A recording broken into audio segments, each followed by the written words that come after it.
y aquella en la que otorgué el préstamo. Pero es bien importante revisar este artículo 27 en la fracción 7, porque señala que si se trata de préstamos a que se refiere el artículo 143, fracción 3, es decir, préstamos otorgados por personas físicas, solo serán deducibles los intereses cuando se paguen. Entonces, aquí hay que tener mucho cuidado con esto porque abre una situación que tenemos que revisar, Carlitos. Tenemos que revisar qué repercusiones tiene el caso, en el caso de que la persona moral no pueda pagar los intereses. Muchos pensamos que al no pagar los intereses, estos serían deducibles conforme se devenguen, de acuerdo al artículo 25, de renta. Pero no es así, porque si quien otorga el préstamo es una persona física y le vamos a pagar intereses, estos deben ser efectivamente erogados para que sean deducibles, pero aquí tendremos que revisar otros puntos adicionales. Termino con 2 puntos, a ver cuál es tu opinión en relación a estas ventajas. Otra que yo vería de considerar el préstamo, no aumento, perdón, de capital, sino préstamo, sería el hecho de que también disminuye la base de la PTU. Esa sería también otra de las ventajas. Otra de las ventajas es que disminuiría el coeficiente de utilidad que vamos a aplicar para el siguiente ejercicio. Eso también es importante. Y otra es que mi capital que estoy prestando no depende de los resultados de la sociedad, el que me tengan que pagar el capital y el que me tengan que pagar los intereses. Y finalmente, pues evitaríamos, al considerarlo como dividendo, la retención adicional del 10% de conformidad con el artículo 140. No sé si hasta aquí, ¿cómo veas estas ventajas? Y ahorita entramos a las desventajas, Carlitos. Sí, quiero retomar, a ver si nos puedes dar o recordar la definición de partes relacionadas que la propia ley nos da. Sí. Sí, que en persona física es más amplia la definición, porque nos manda una ley aduanera. Y en la persona moral, bueno, pues simplemente es cuando hay control capital o administración de manera directa o indirecta, ¿no?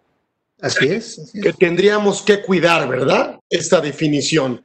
Yo diría, revisar muy bien si no estamos en el tema de partes relacionadas y revisar muy bien ese 27 octava de la ley de renta, en donde si la persona física es la que presta, para que la persona moral de el título 2 normal de la ley, general de ley, pueda deducirlo, tendría que estar efectivamente erogado, ¿verdad?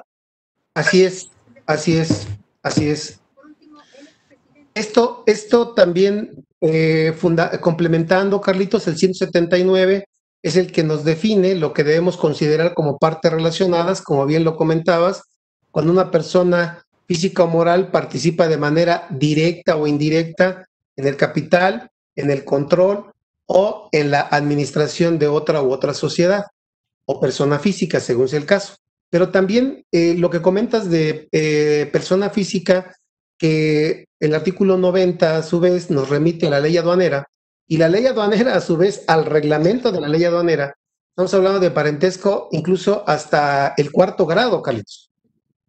Hasta el 4º grado, para que también ahí tengamos cuidado con la consideración de partes relacionadas, porque aquí nada más tocamos 2 fracciones, nos faltan otras 2, tocamos para requisitos, tocamos la fracción 7, séptima, y la fracción 13ª. Vamos a ver también que tenemos ahí un tema cuando son préstamos recibidos del extranjero de partes relacionadas, tenemos el tema también de capitalización delgada, que tampoco el préstamo el capital puede exceder de 3 veces el capital contable, porque los intereses se podrían considerar como no deducibles. Y de la mano de esto también tenemos la fracción 32ª que se incorporó para 2020, independientemente de que seamos partes relacionadas o no seamos partes relacionadas, de considerar como un límite de 20 millones de deducción de intereses y el excedente sujeto a lo que es la utilidad fiscal ajustada al interés neto hasta un 30%. Y por el excedente sí podríamos deducirlo, pero en 10 años, ¿verdad? Exactamente, exactamente. Es correcto. Sí se puede deducir en los 10 ejercicios siguientes. Perfecto. Estaríamos viendo ahí nada más ventajas, ¿eh? Nos falta ver desventajas del préstamo. A ver, ¿cuáles serían las desventajas de prestar y no capitalizar? Exacto. Ahí tendríamos que ver primero el cumplimiento del artículo, que no estemos en el supuesto del dividendo ficto del artículo 11 que acabo de platicar, de acuerdo a las condiciones por las cuales se otorgó el préstamo. Luego, punto número 2, tenemos aquí que los intereses que pague la persona moral a la persona física son sujetos al pago del IVA. No encontramos ninguna exención en el artículo 15 en su fracción 10. Por lo tanto, es bien importante ver también que son sujetos al pago del IVA. Y aquí viene otro punto que viene de la mano con lo que hemos estado comentando. Cuando el préstamo es otorgado por una persona física, de conformidad con el 134 de renta, la persona moral que haga pagos de los intereses debe retener el 20% sobre el interés nominal, no sobre el interés real, sobre el nominal. Y dos puntos más también muy importantes aquí. En el momento en que somos sujetos del IVA por la operación gravada, también es muy importante tomar en consideración que eso nos obliga a expedir comprobantes. Por lo tanto, la persona física estaría obligada a expedir el CFDI correspondiente. Si bien es cierto, para efectos de impuestos sobre la renta no tiene esa obligación, para efecto de IVA sí tiene la obligación de expedir el comprobante. Y aquí se complica un poquito cuando la persona moral no paga los intereses, porque la pregunta sería, ¿qué debemos hacer como persona moral cuando se devenga el interés a cargo, pero no se paga, ya sea porque la exigibilidad es en otra fecha o ya sea porque no se cuenta con los recursos para pagar? En ese momento surge la duda, ¿hay que efectuar la retención o no hay que efectuar la retención, o hay que pagar una cantidad equivalente a la que debimos haber retenido? En mi opinión, para poder retener, debo pagar. Si no pago, no hay forma de que yo pueda retener cantidad alguna.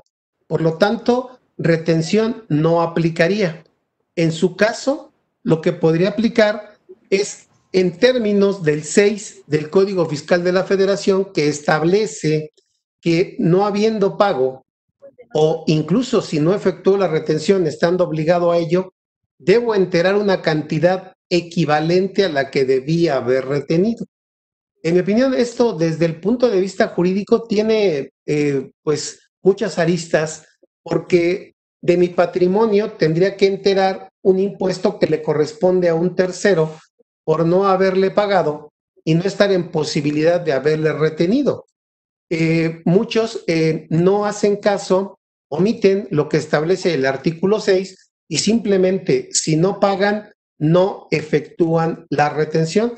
Repito, no sería retención en mi opinión, sino el pago de una cantidad equivalente a la que debí haber retenido. Pero aquí viene también otro punto bien importante, porque tenemos una situación en la cual la persona física que prestó el capital y que debe acumular los intereses también se señala en el artículo 134 que acumulará los intereses cuando los cobre, cuando los perciba. Por lo tanto, mientras no cobre, no estará obligado a acumular el interés. Y ya vimos que la moral, mientras no pague, no estará obligado, no podrá, deducir. Entonces, como que alguien dice, bueno, entonces si no has cobrado, no tiene ninguna repercusión porque no vas a acumular. Pero el problema es que para persona física solo podrás acumular al cobro cuando los intereses los pague sistema financiero. Como el interés en este caso no es pagado por sistema financiero, se acumula al devengo, sobre lo devengado. Entonces imaginemos que la persona física no cobró y lo tiene que acumular en la anual, aunque no lo haya cobrado. Así es. Aquí el punto es, ¿cómo le podemos hacer para que esto no pase? O sea, ¿cuál sería la recomendación para que esto no pase? Bueno, apegarnos al artículo 221 del reglamento de renta. Mucho cuidado con la aplicación de este artículo 221 de renta porque señala una opción. Fíjate, pero solamente para la anual. Señala la opción en la anual de que en lugar de acumular los intereses para persona física en el capítulo 6 de los ingresos por intereses, poder acumularlo en el capítulo 9. ¿Y cuál es la diferencia? Que si yo reviso el 134 del capítulo 6, acumulo con base en lo devengado. Y si reviso el artículo 143, fracción tercera del capítulo 9, acumulo al cobro. Entonces, si tú te apegas al 221 del reglamento, vas a acumular al cobro. ¿Cuál es el único cabo que queda suelto? El 134, que señala que en pagos provisionales te retengan un 20%. Entonces, fíjate la incongruencia. Por un lado, el 221 me dice, en la anual puedes aplicar capítulo 9, pero en provisionales no. En provisionales me corresponde el capítulo 6 y en el capítulo 6 obligan a la moral a retener el 20% sobre el interés nominal. En esa parte yo concluiría y recomendaría. Si no vas a estar obligado en la anual a acumular los intereses que no cobraste, no tendría por qué haber retención en el pago provisional, porque el pago provisional sería a cuenta del impuesto del ejercicio. Y si en la anual no lo acumulaste, entonces sería incongruente que te obligaran a efectuar un pago provisional cuando en la anual, repito, no lo vas a acumular. O sea que si yo opto por darle ese tratamiento en la anual de acuerdo al artículo 221, como que siento que haría las veces como si fuera una ganancia inflacionaria o qué. Como si fuera un interés, vas a calcular el interés real, pero lo vas a calcular siempre y cuando lo cobres. Lo cobres. En cambio, en el capítulo 6, lo cobres o no lo cobres, lo vas a tener que acumular sobre lo devengado. Pues es importante que este artículo 221 del reglamento aplica para préstamos a residencia en México e incluso aplica para préstamos a residentes en el extranjero. Entonces, vale mucho la pena tomarlo en consideración porque de cualquier forma la persona moral no podrá deducir los intereses mientras no los pague en el ejercicio cuando se trate de préstamos otorgados por personas físicas. Así es. Entonces, termino con esto, esta parte de esta no desventaja, sino hay que tomar en consideración estos puntos. Fíjate, algo grave que muchas veces no reparamos. Cuando tú pagas como persona moral intereses a la capítulo 9, como acabamos de ver. Sí. Pero por tratarse de no sistema financiero, está sujeto al pago del IVA. Entonces ya te aplica el artículo 32 de la ley del IVA. Y si te aplica el artículo 32 de IVA, te obliga no solamente a expedir comprobantes, sino también te obliga a llevar contabilidad cobrando intereses mensualmente a la moral que tenga que enviar información mensual de su contabilidad al SAT. Quiero que me digas si conoces a alguien que lo haga. No, y porque sienten que la ley de renta no los obliga, pero la ley del IVA sí. Es correcto.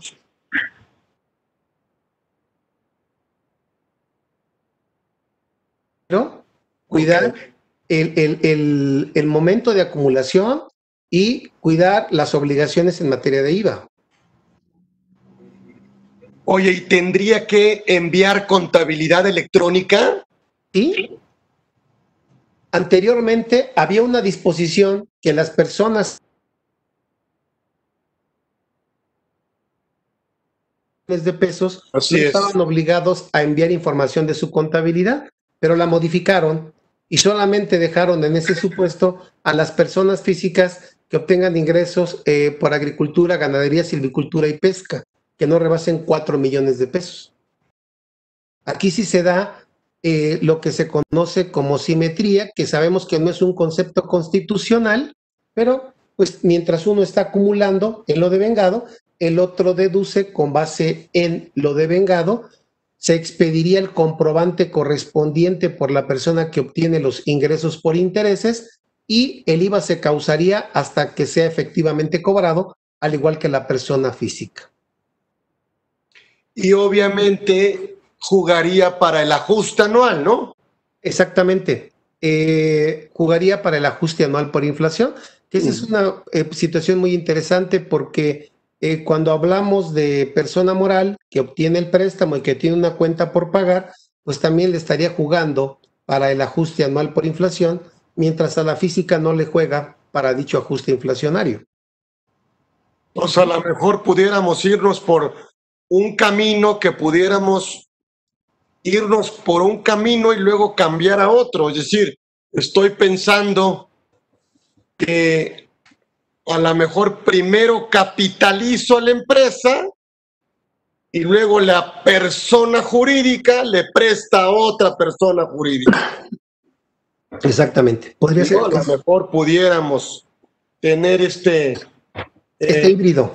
Este tema, es decir, no una receta, sino a lo mejor en dos, un camino, pero con dos distancias, ¿no? Así es, a reserva de lo que vamos a ver ahorita de ventajas y desventajas del aumento de capital.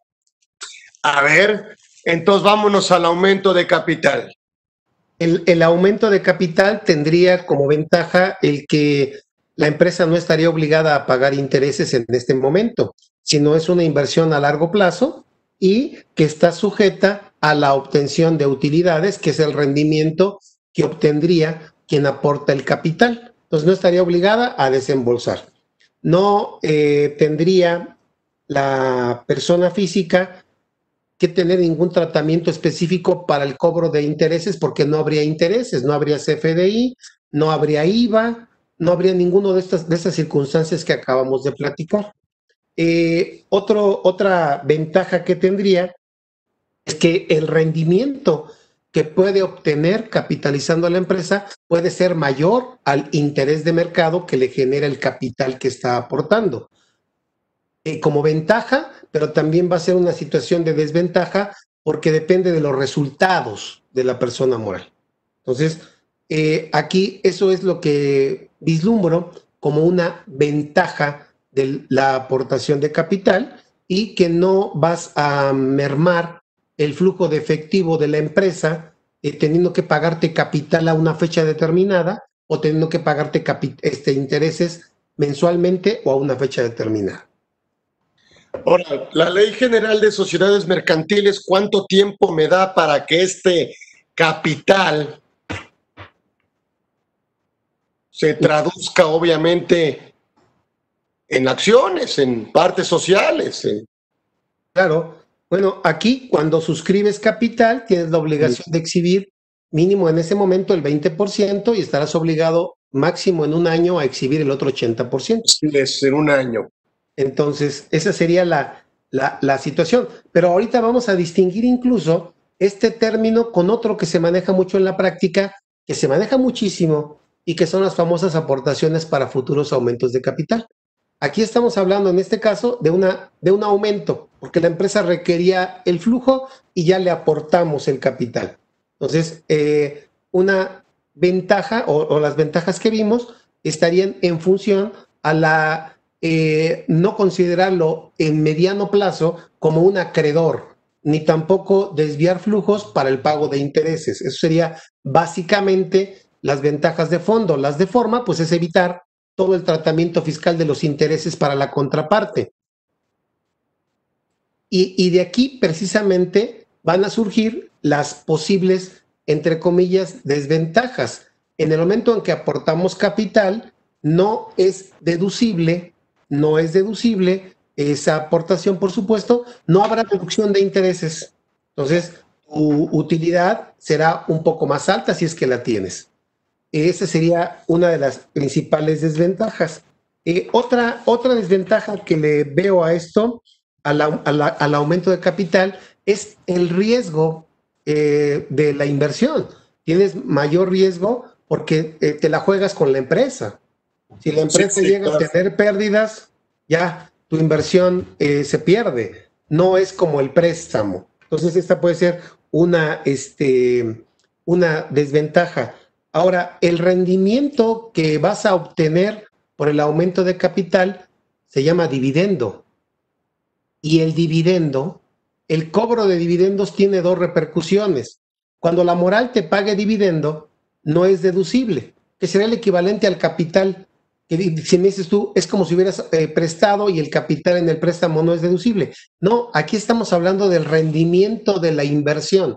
Es decir, estamos hablando del dividendo. Y el dividendo paga un impuesto corporativo del 30%, y el dividendo, al no ser deducible, trae como consecuencia el pago de PTU, y el dividendo paga una tasa adicional de retención a persona física del 10%, y el dividendo en la anual, si el importe es mayor a 3 millones de pesos de los ingresos acumulables del contribuyente, puede llegar a pagar una tasa adicional del 5%.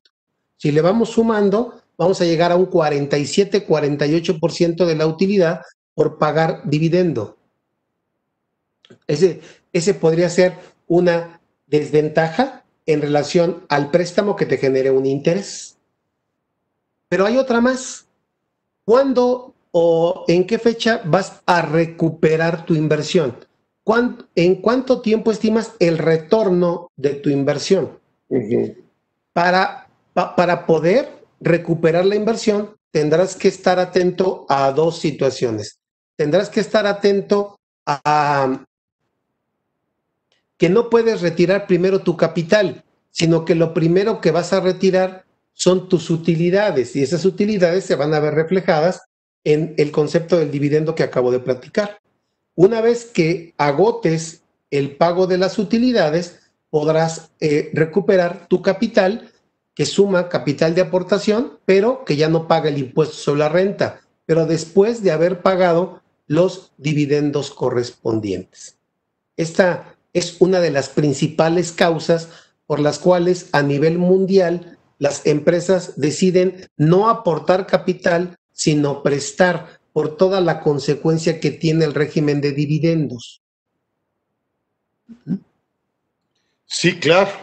Ahora, ese concepto que hemos de alguna manera utilizado de aportaciones para futuros aumentos de capital, la autoridad siempre cuestiona, ¿sí? Porque, y ahí, por ejemplo, quisiera que me comentaras, mi querido Paco, ¿qué pasaría si yo presto dinero primero y luego decido capitalizarlo? El pasivo. Es la parte que mencionábamos hace un momento de una combinación, de un híbrido, para que no se genere una repercusión desfavorable por ventajas y desventajas de cada una de las figuras. sino que se considere el préstamo hasta cierto momento y después se capitalice, logrando con ello una combinación que puede combinar ventajas mayores que desventajas por el plazo que trae consigo el momento en que vas a capitalizar. Yo consideraría que sería conveniente que el préstamo se mantuviera por un periodo no mayor a 2 años, un año máximo, y posteriormente ya en el siguiente lo capitalices y ya no generes esa misma consecuencia para el siguiente ejercicio. Sí, y preguntarte, bueno, sabemos que la autoridad también pide o solicita para un efecto o para un tema de materialidad que casi no me gusta. No. También que la parte variable o el capital variable esté protocolizado cuando la propia ley, pues por eso es variable. Claro. También sugieres la ratificación, ¿no? O simplemente decir, bueno, si no lo pagamos en tanto tiempo, o se convertirá o se capitalizará, ¿no? Claro. Estaba aprovechando en una sala de curso. No. Antonio Aldiriguetti, por favor, tu micrófono. Gracias, Antonio. Tienes toda la razón. Aquí hay que comentar, hay que dar elementos para que nuestros amigos lo analicen, lo estudien, lo chequen. Mira, el artículo 213 de la Ley General de Sociedades Mercantiles señala que los aumentos en la parte del capital variable no requieren mayor formalidad. Sí es. Entonces... si no existirían las sociedades anónimas de capital variable. Exactamente. Entonces, pero desafortunadamente, por la tesis de la que estamos platicando, sería conveniente que no tanto protocolizarla, sino simplemente, como comentábamos, una copia certificada. Ok. El notario certifique las hojas del acta y con eso sería suficiente para dar fecha cierta. Y esto viene de la mano con el tema que ya estabas tocando de las aportaciones para futuros aumentos de capital. Es un concepto no jurídico, es un concepto incluso inventado por los contadores, por nosotros los contadores. La NIFC 11 lo reconoce incluso y nos señala las reglas para efecto de su presentación, ya sea dentro del rubro capital contable o ya sea dentro del rubro pasivo. En el rubro correspondiente a capital contable, fíjate, debe de reunir ciertos requisitos y ahí nos da la pauta para poder estudiar esto más a fondo, porque señala que debe de ser a través de un acuerdo en asamblea de accionistas y señala que incluso deberás señalar en la asamblea las acciones que te van a corresponder cuando se capitalice esa aportación. Y un punto muy importante, señala que no es susceptible de devolverse, sino solo de capitalizarse.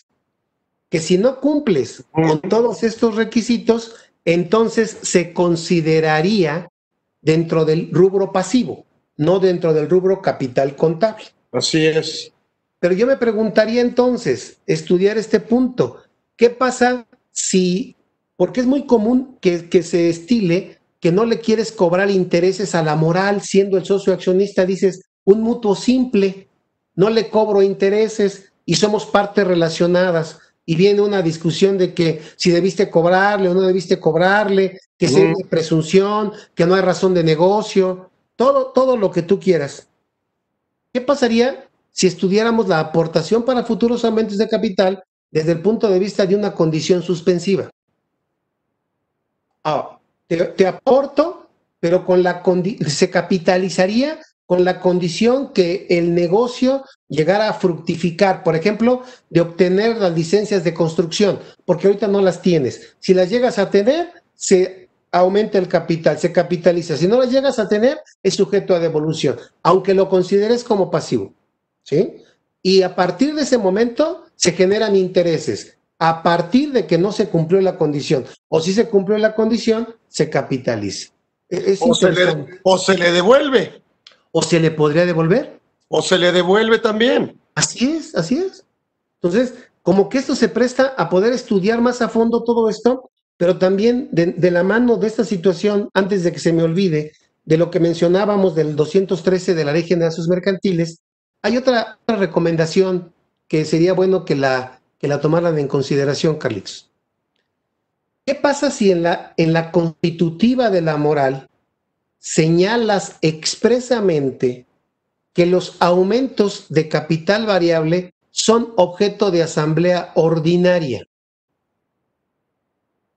Esto para evitar la protocolización y para evitar el tener que manejarla a través de una extraordinaria y que se tenga que protocolizar. También sería un elemento a favor de lo que estamos platicando, ¿no? Solo la copia certificada.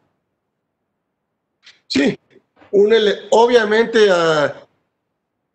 digo, me llama la atención de que se lo tenga que poner, ¿no? O sea, a este grado hemos llegado con la autoridad en un tema material en donde no cree que sea esto, y además porque sabe, hoy por hoy, en temas de materialidad, hace la compulsa con el socio que está fondeando.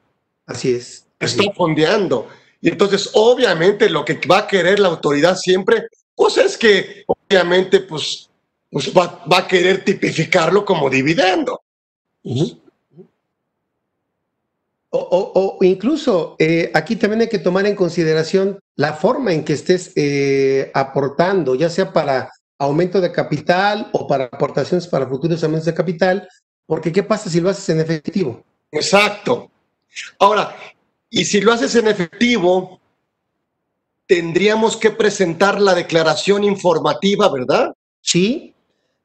Cuando en lo individual o en su conjunto excedan de 600,000 pesos, debe presentarse una informativa. Pero fíjate que aquí lo interesante de todo esto es que mucha gente, y con razón, señala que la disposición del artículo 86 es una norma imperfecta, porque más que norma imperfecta, la redacción, yo digo, que no es la adecuada, porque no te señala respecto de qué periodo son los 600,000 pesos. O sea, son préstamos, aumentos de capital o aportaciones en un periodo de un mes, en un periodo de un semestre o en un periodo de un año. No lo señala expresamente. El reglamento dice que si hacen aportaciones periódicas, entonces lo cuantifiques por ejercicio, por año. Pero para mí eso no es lo relevante, porque pudieras decir, te aporto en efectivo 595,000 y simplemente no informar. Ese no es el problema. Para mí el problema es otro. El problema es que, ¿cómo le puedes? Imagínate que la autoridad señala, te aportaron para futuros aumentos 595,000. Correcto. ¿De qué es esto? Lo aportó Carlitos Orozco. Correcto, muy bien. Lo aportó en efectivo. Sí. Demuéstrame que ese efectivo lo depositó Carlos Orozco. Era de Carlos Orozco. Porque para mí es otro efectivo que te depositaron, que es un ingreso omitido. ¿Cómo demuestras el origen del efectivo? Es complicadísimo. Pero suponte que lo demuestres y que digas sí, o que te la compre la autoridad y que te señale que sí, efectivamente fue tu dinero en efectivo y a la moral no se le considere como un ingreso omitido. Ahora la pregunta sería para ti, ¿de dónde Carlos Orozco obtuvo el efectivo para depositarle a la moral?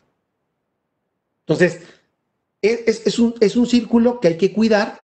Mejor no manejar efectivo para estos supuestos, porque automáticamente te obligarías a demostrar el destino y es complicadísimo demostrar ese destino. Bueno, más bien demostrar el origen. Origen, no destino. Origen. Demostrar el origen de dónde viene, y sabemos de dónde viene, pues obviamente. sabemos que viene, pues, trae discrepancia fiscal por lo regular el socio. Así es, así es. Obviamente. Así es. Pero también se critica lo siguiente, mira, independientemente que ahí la culpa es del propio socio que se evidencia automáticamente ante la autoridad, hay otra situación de la ley.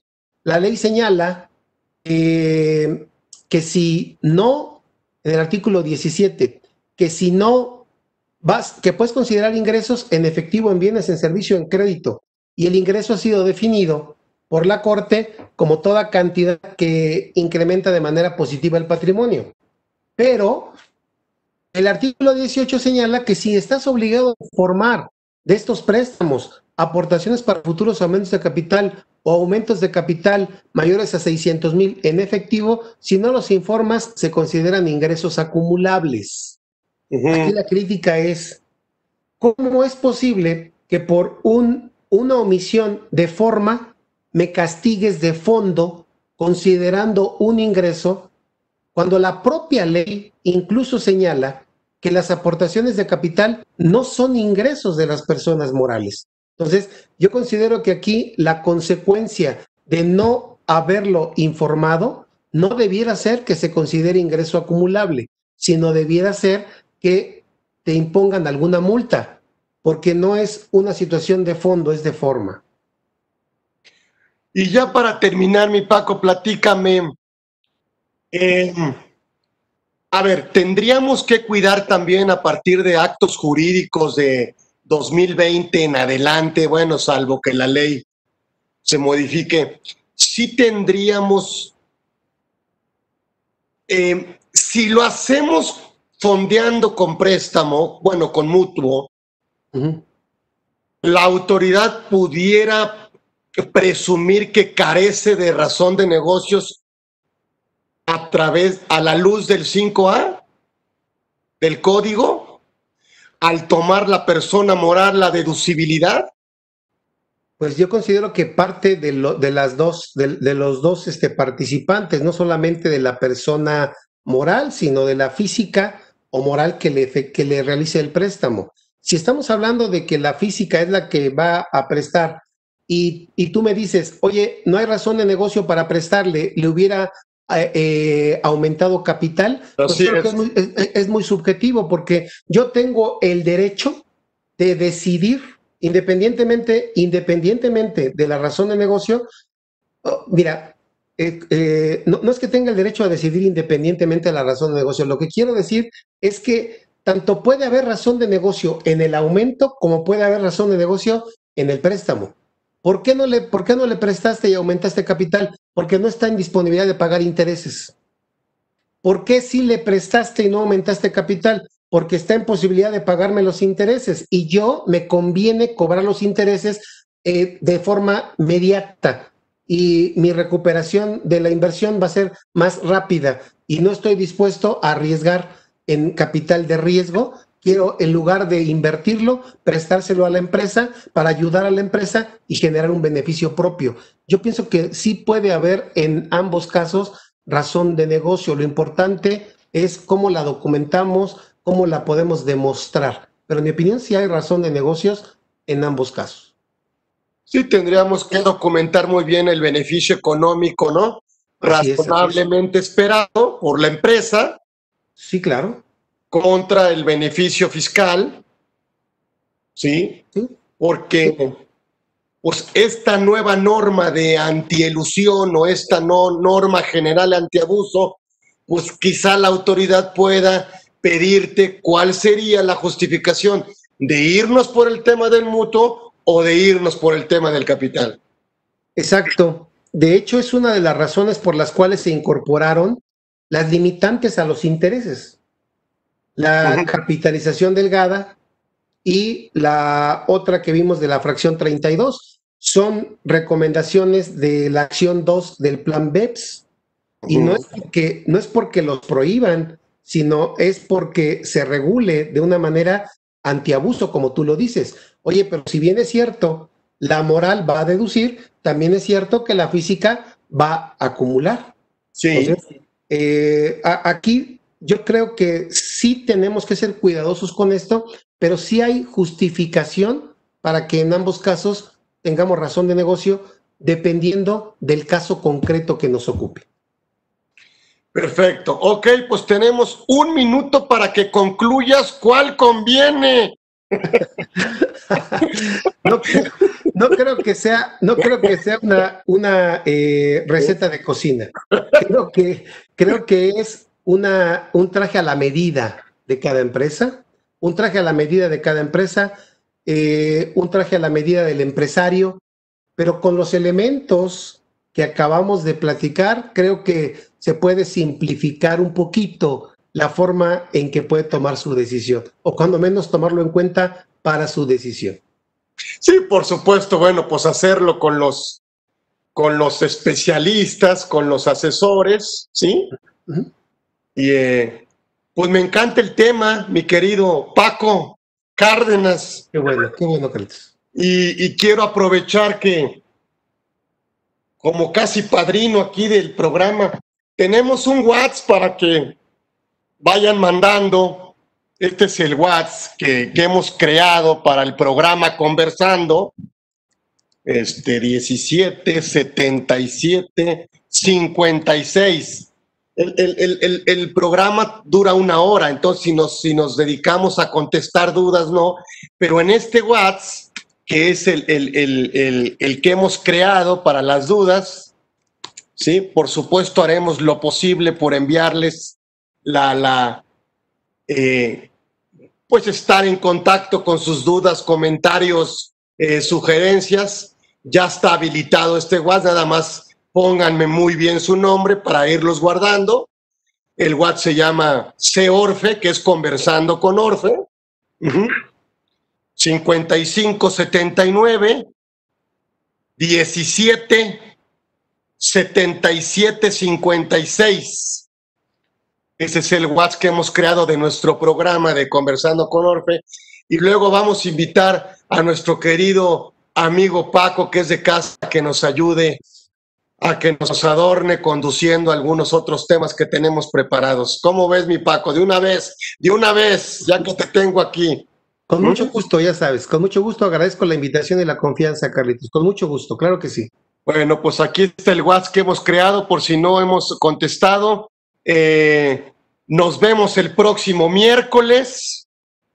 El próximo miércoles tenemos, por supuesto, todos los miércoles nos vamos a juntar, ¿sí? Y el próximo miércoles tenemos a nuestro querido amigo Romeo Pastrana y nos va a hablar de las consecuencias que existen de no presentar declaración anual.